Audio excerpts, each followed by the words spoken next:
শুভ সন্ধ্যা বন্ধুরা। তোমরা তো জানো আমি এসছি হালি শহরে, বাপের বাড়ি বেড়াতে এসছি।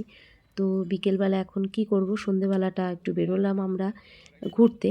আমাদের বাড়ির কাছে আমার এক দিদার বাড়ি আছে। তো ওই দিদার বাড়ি ঘুরতে, ওখানে দুই মাসি রয়েছে, মেসো এসছে। তো তা ভাবলাম চলো আমরা একটুখানি ঘুরে আসি। তো তার আগে আমরা একটু যাচ্ছি বাজারের দিকে। তো আমরা দেখো বাজারের পথেই রয়েছি, একটুখানি যাচ্ছি, বাজারে একটু দরকার আছে। তো ওখান হয়েই দিদার বাড়ি যাব। তো মেয়ে আর মা আগেই বেরিয়ে গেছে দিদার বাড়ির জন্য।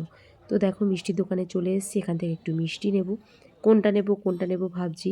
তারপরে এত মিষ্টি দেখে ফাইনালি আমরা নিলাম রসগোল্লা। তো রসগোল্লাটা সবারই ভালো লাগে খেতে। তো এবার রসগোল্লা নিতে নিতে দেখো আমিও একটা মিষ্টি খুব পছন্দ হলো। তো আমি বললাম যে আমিও এটা মিষ্টিটা খেয়ে নিই দোকানে দাঁড়িয়ে। তো আমিও মিষ্টিটা খেয়ে নিলাম, নিয়ে আমরা দিদার বাড়ির পথে চললাম।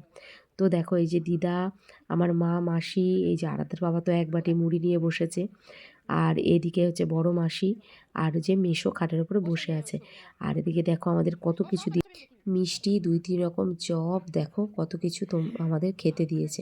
তো খেয়ে দিয়ে একটু রাত্রির করে আমরা দিদাবাড়ির থেকে চলে এসেছি। তো রাত্রিবেলা যেহেতু কালকে আমরা একাদশী রয়েছে আর রাত্রিবেলা একটু ভাত খেতে হবে, ওই জন্য মেয়েও একটু ডিম ভাজা দিয়ে ভাত খাবে বলেছে, ওর বাবাও ডিম ভাজা দিয়ে খাবে। ওই জন্য সঙ্গে সঙ্গে মার হাতে হাতে একটু করে দিচ্ছি। ডিমের জন্য আমি পেঁয়াজ কুচিয়ে দিচ্ছি, আর এদিকে ডিমটাও ফেটিয়ে দিচ্ছি বসে বসে। তো ডিম ফেটিয়ে নিয়ে এদিকে মা ভাত গরম করছে, ডাল ছিল, আর রুটি করলো, কুমড়ো আলুর তরকারি করলো, সব মিশিয়ে নিলাম। নিয়ে সবাই মিলে খাওয়া দাওয়া করলাম। তো এই দেখো আমি লাস্ট খাওয়া দাওয়া করছি।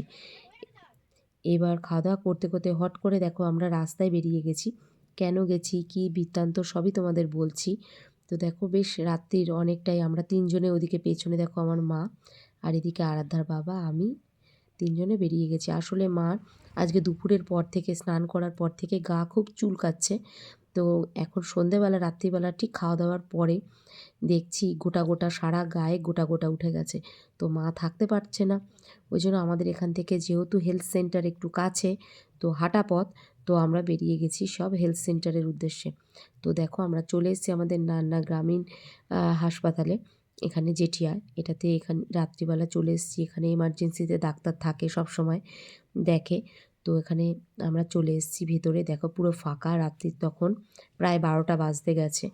মা, আমি আর আরাধ্যার বাবা। ভয়ও লাগছে, রাস্তায় কুকুরের ভয়ও লাগছে, যেহেতু এখানে চারিদিকে কুকুর, মানে যখনই কুকুর থাকবে একদম ছেঁকে ধরে কুকুর রাস্তায়। তো দেখো একটা কুকুর এসে দাঁড়িয়ে রয়েছে, একটু ভিডিও করলাম। করে টোরে নিয়ে আমরা ওখান থেকে ডাক্তার দেখিয়ে ওষুধ দিল।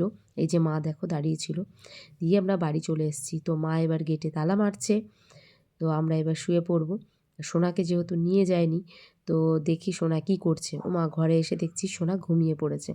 তো চলো, আজকের ভিডিওটা এইটুকুনি থাকছে। যদি ভালো লেগে থাকে লাইক, কমেন্ট, শেয়ার করবে। টাটা বন্ধুরা।